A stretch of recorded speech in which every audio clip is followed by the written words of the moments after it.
It was little bit initially overwhelmed at the fact that we were only allowed to use black. I knew it was going to be a challenge to work in all black.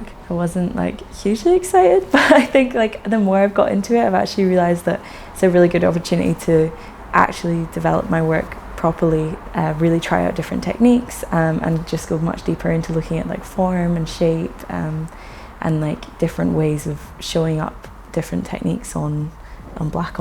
I rely quite heavily on colour, so as designers we think about the visual elements, and I think colour is something that I use mostly, so I was like, oh my goodness, this is going to be really hard. The briefing was so good to see all the examples of the little black dress throughout the years.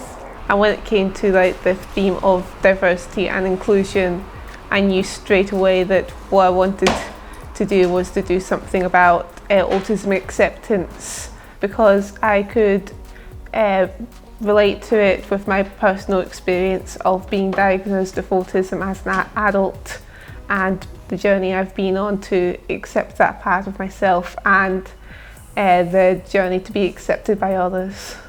I initially wanted to go down the route of disability because I have a little sister who has Down syndrome, so I thought that really hit home, and it really links to inclusivity and previous metaphors and from the little black dress through the years, because it was something that anyone could wear. I've been heavily using pleats and folds in my samples as it relates to repetitive movements, and also it can also represent uniformity, which is something I've been trying to lean away from but is also quite relevant.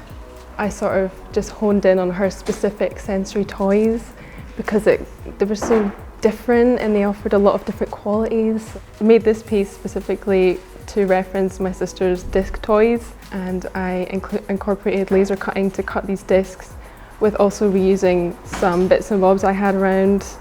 I just spray painted them black and to add a lot of weight, and it makes you want to just play and feel in the noise as well. So I really thought that worked very well.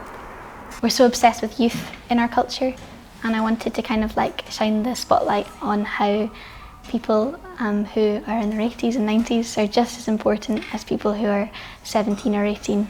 And that's what I felt kind of passionate about, and I wanted to kind of portray that in my work. So I was really inspired by outspoken women throughout history, and I wanted to connect that to the little black dress, especially with iconic pieces such as Princess Diana's revenge dress. My initial response was down the human rights route and the women's rights in particular, and looking at the abortion laws worldwide. So originally I started looking at the consequences of that women would experience when they spoke their mind throughout history, so such as sort of torture devices and things, sort of quite grim subjects. We do learn a few techniques almost every single week, and so the most relevant ones pockets are trapping things in different little sections of the knit. So I've taken little beads and circular objects and tried to make them look kind of embryotic in a way. This was a sample, this is one of our final samples. This sort of zigzag pattern was from the mouthpiece that was on the Scold's Bridle, which was a torture device that was placed on women who spoke too much or swore or gossiped.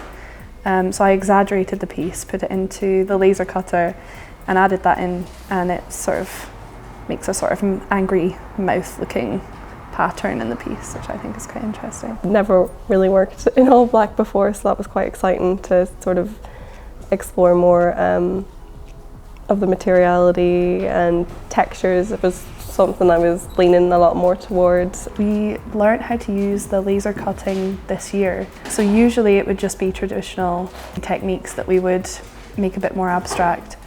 But the laser cutting I thought was interesting. I think it brings a real modern take to a traditional knit.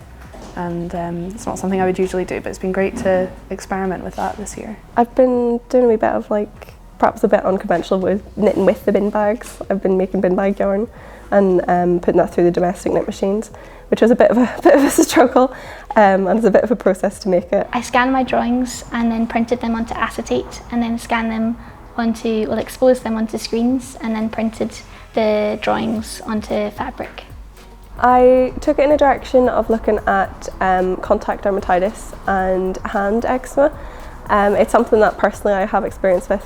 So I've been looking at ingredients and the lots of things that we have that aggravate, the amount of stuff that's in soaps that just don't need to be there, that are just so harmful. So initially I was interested in like consumerism of fast fashion and the damaging effects that that has mentally and environmentally. Initially I started looking at the energy crisis as my like focus point for my theme and my concept, and I've been looking at like the contrast between like the burden on ordinary people and their like energy costs versus like big companies and their like massive profits, and trying to show this in my textiles. So throughout my project I've been focusing on some keywords like distress, destruction, chaos, and I really tried to incorporate them within my samples. So I really wanted to have the structure but also mixed in with like the chaos.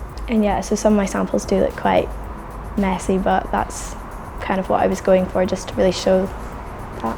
I'm very happy with the results. I feel like they really give off a really sensory, tactile feel, which I was really aiming for. My final samples I'm pleased with because I've combined print with stitch to make it. I am really happy with the result, and I feel like I put a lot of attention into detail. I think now that I look at it, I'm really pleased with what I've done. I'm definitely pleased with how like I've got on with the project. So, yeah.